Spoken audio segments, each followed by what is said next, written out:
Okay, we are back with our Lenten reading, practical meditations for every day of the year, and we're doing this for Lent. So, today is Monday, the 6th week of Lent. Motives for penance drawn from the thought of hell. First meditation. Imagine a lost soul asking for an hour in which to do penance. Second, ask for the grace to do penance moved by the consideration of eternal reprobation. Point 1. We have deserved hell. Consideration.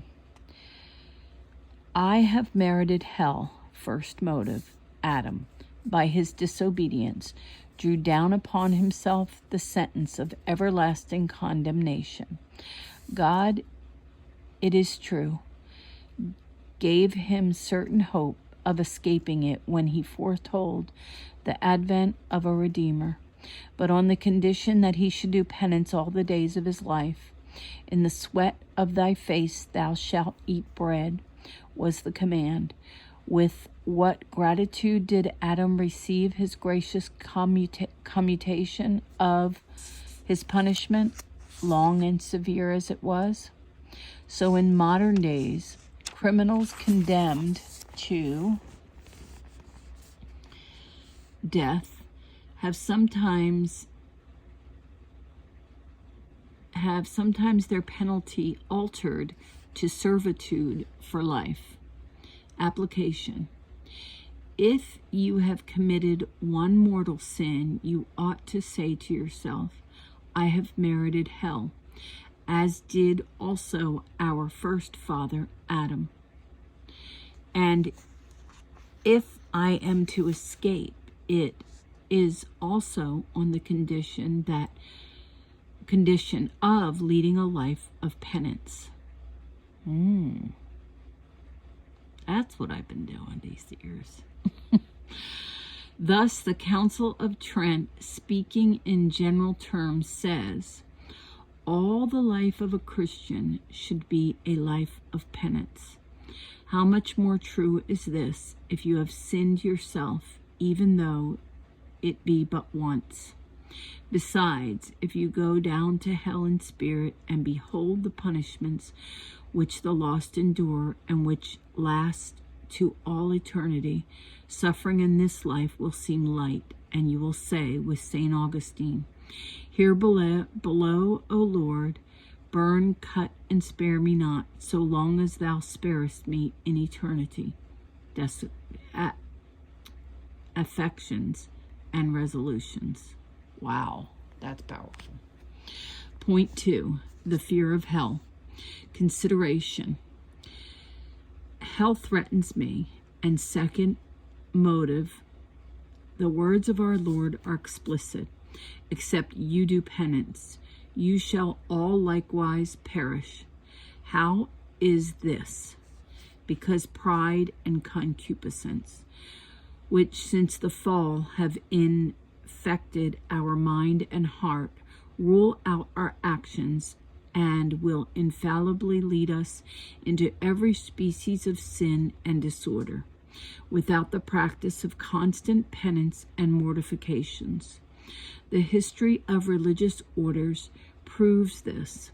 Humiliation is the penance of the intellect, and how many in rejecting it have become apostates before God, if not before man.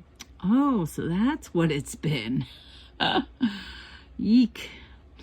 Mortifications is the penance of the heart, and how many unwilling to endure it, who have begun in the spirit, afterwards indulge the desires of the flesh, as the Apostle St. Paul tells us. Think of those amongst them who you have known. Think of the dangers that you yourself have run. Application. The Church does well to exhort us tenderly to penance from the first Sunday in Lent.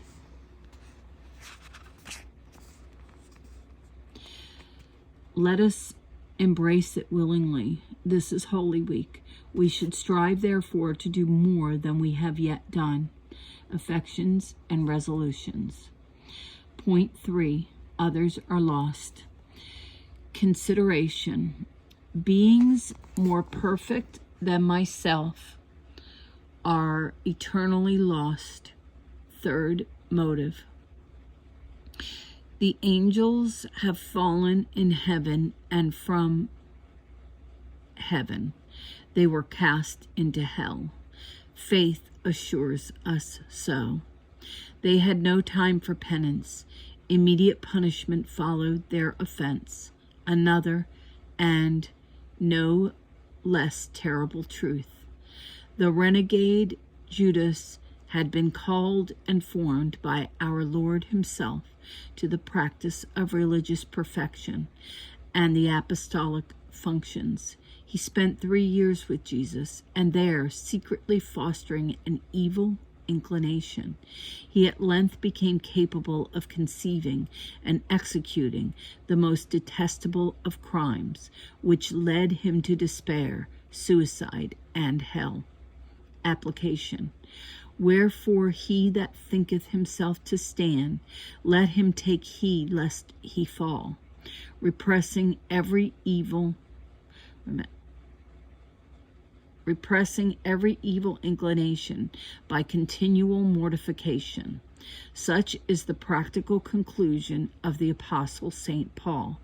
But I chastise my body and bring it into subjection, lest perhaps when I have preached to others, I myself should become a castaway. Let us reason as did St. Paul. Let us act as he did, and we shall be saved with him. Colloquy with our merciful Lord. Wow, was that powerful? Okay, we will be back tomorrow with more reading for our Lent this Holy Week.